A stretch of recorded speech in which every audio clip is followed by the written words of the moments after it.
The Doc is In is sponsored by Amada Senior Care.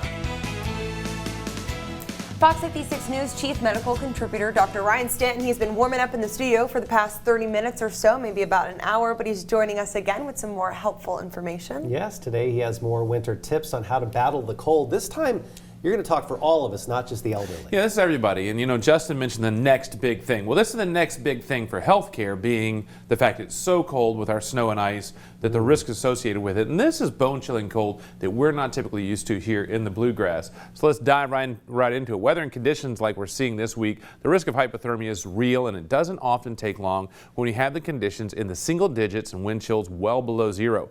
Temperature is always a major player with cold-related injuries, but there are a few things that can hasten hypothermia.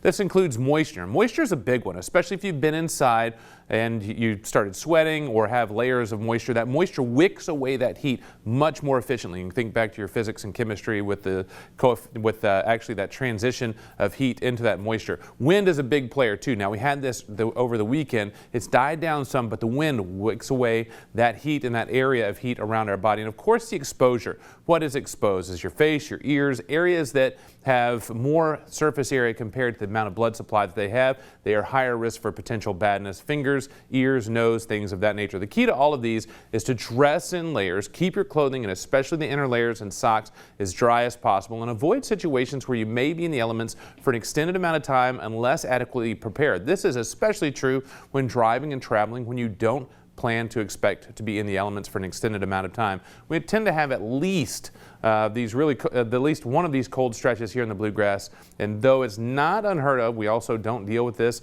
a great deal, and in fact this is not something we really get used to. Now we deal with it better than say some of our southern states, but probably not near as well as our northern states, so we're somewhere in the middle like everything else here in Kentucky. So, you know, be prepared, be ready. We have the next little stretch, and then hopefully next week we can get back to a little bit more of a Midwestern winter. And not what we're dealing with right now. Doc, what's your best advice for people? Let's say they go outside and they're shoveling and they get really cold and then they immediately come back inside.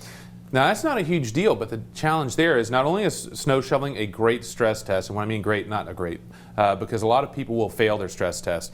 That's when we see a lot of cardiac related events as with snow shoveling. But then coming inside when you've been working, you start sweating. Then if you go back outside, now we're dealing with the fact that you have that moisture, you've heated up, you're going back outside, and that's where you may, that second exposure, have that increased risk of hypothermia because now you've got a sweat layer on top of it exposed to that cold once again. I've got a topic for you for next week. Okay.